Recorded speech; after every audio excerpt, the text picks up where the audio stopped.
Assalamualaikum sahabat Islamic Official. Ketika perempuan tersebut mulai membaca Al-Qur'an, dia mengatakan tidak pernah tahu ini tentang Allah. Perempuan tersebut mengungkapkan keterkejutan awal mereka atas kedamaian dalam Al-Qur'an dan bagaimana Al-Qur'an menekankan kehidupan sederhana, memaafkan dan beramal. Dirinya juga awalnya terkejut dengan kedamaian Al-Qur'an. Al-Qur'an menganjurkan hidup sederhana, memaafkan dan bersedekah. Ini menekankan saling menjaga dan memperhatikan satu sama lain. Perempuan tersebut membahas kesadaran mereka bahwa Al-Qur'an ditulis secara Alkitab Yahudi dan Alkitab Kristen diselewengkan. Kesadaran ini menandai awal perjalanannya dalam membaca Al-Qur'an. Perempuan tersebut menemukan bahwa Al-Qur'an ditulis secara Alkitab Yahudi dan Alkitab Kristen diselewengkan. Kesadaran ini memicu rasa penasaran mereka untuk terus membaca Al-Qur'an. Dalam surat kelima, khususnya ayat ke-13, disebutkan bahwa ketika orang Yahudi melanggar kontrak, mereka dikutuk. Namun, meski melakukan pengkhianatan, umat Islam disarankan untuk memaafkannya.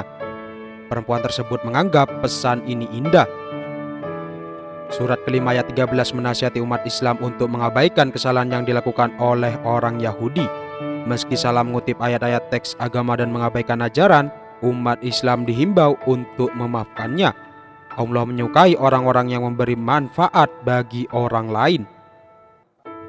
Lalu perempuan tersebut mengungkapkan bagaimana seluruh pengalaman ini membuatnya merasa senang dan bersemangat untuk terus membaca Al-Qur'an.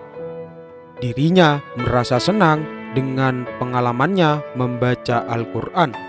When I started reading the Quran, I couldn't believe how peaceful it was.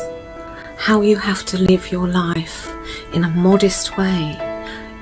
You have to forgive and you have to give to charity. So it's all about looking after each other, isn't it? But I was really shocked at the peacefulness of it.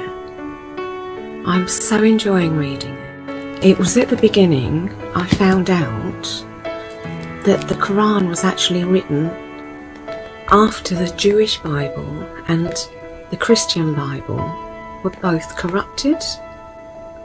I don't know why I was so surprised at that, but there begins my journey. So I carried on reading through the Quran and I thought, well, I wonder what punishments come to the Jews and the Christians. And in Surah 5, I got my answer. In Surah 5:13, the Prophet is advised to overlook the faults of the Jews. When the Jews broke their contract, we cursed them and hardened their hearts. They misquote verses from the book and neglected parts of what they were taught. Even today, you can see the treachery in most, except for a few. Despite that, you should pardon them and overlook their faults. Allah loves those who benefit others. Isn't that lovely? The end part of that is just gorgeous. And then onto Surah 5:14, breaking the contracts leads to conflict. We took a contract from those who said, we are Christians. When they neglected parts of their teaching, we whipped up enmity and resentment amongst them and will continue until Judgment Day. So I'm wondering, is this the conflicts between countries and wars that are going on? I don't know. But it does seem true, they did get their comeuppance. But even after all that, Allah comes back and offers them peace again. In Surah 5:16, he says, by this Allah guides anyone to follow the path of peace in search of divine pleasure. The Quran, by his authority, takes them out of the darkness and into the light and guides them on a straight path.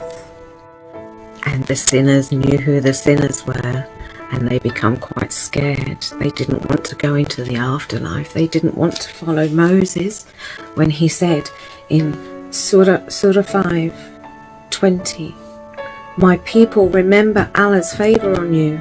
He appointed prophets and kings among you. So Musa, didn't know what to do. So he went to his Lord. Surah 5:25. Musa said, My Lord, I have only control over myself and my brother. So separate the two of us from these sinful people. Allah said, The Holy Land is now forbidden for them. They shall roam the wilderness for 40 years. So don't worry about these sinners. Allah then went on to tell Moses in Surah 5:27, Give them exact accounts of the two sons of Adam, when both offered a sacrifice, and it was accepted from one but not the other. Cain angrily said, I am going to kill you. Abel replied, Allah only accepts from the pious.